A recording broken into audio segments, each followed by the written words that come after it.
5 reasons to buy a BMW R1200RT LC. Number 1. Levels of comfort. You can ride all day every day without making your bum sore. The screen and fairings provide loads of protection. You're cosseted from the wind and from noise. The suspension does a good job of keeping the bike nice and smooth and comfy. This bike provides exceptional levels of comfort for long distance riding. Number 2. The engine. It's a 1200cc liquid cooled flat twin which kicks out 125 brake horsepower. It's not a huge amount of power, but there's a lot of low down torque and you are never left feeling wanting. Number 3. Range and efficiency. The engine will do roughly 70 miles to the gallon if you're careful.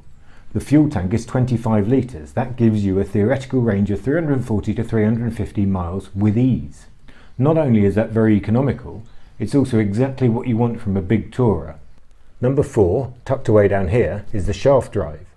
No chain cleaning, no chain adjusting, and it's silky smooth for a shaft drive. None of that agricultural feels like you're driving a tractor business. Number 5 is the luggage. The bike comes as a standard with a pair of panniers. Each will hold a full face helmet, and it's plenty enough room for a single person to go away on a trip. You can see they're a good size. Add the top box, and there's plenty enough room for you and your pillion's luggage. 5 reasons not to buy a BMW R1200RT LC.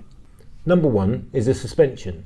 It's fine when you're driving along, very comfortable, but when you hit a rough bit of road, it transfers vibration and shake up through the unit and you can feel it. It kind of feels cheap. The other thing is, probably due to the telelever arrangement, you always feel slightly disconnected from the front wheel. Number 2, the looks.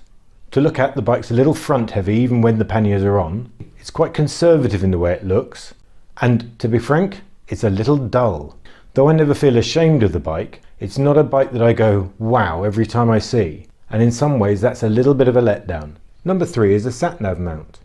For some reason it doesn't lock in place, so if you forget to take it away it's a prime target for theft. Bikes like the GS and the RS have a key locking system for their sat-nav, and this bike has a central locking system, so there's no reason they couldn't have designed it so that it locked into place when you wanted it to.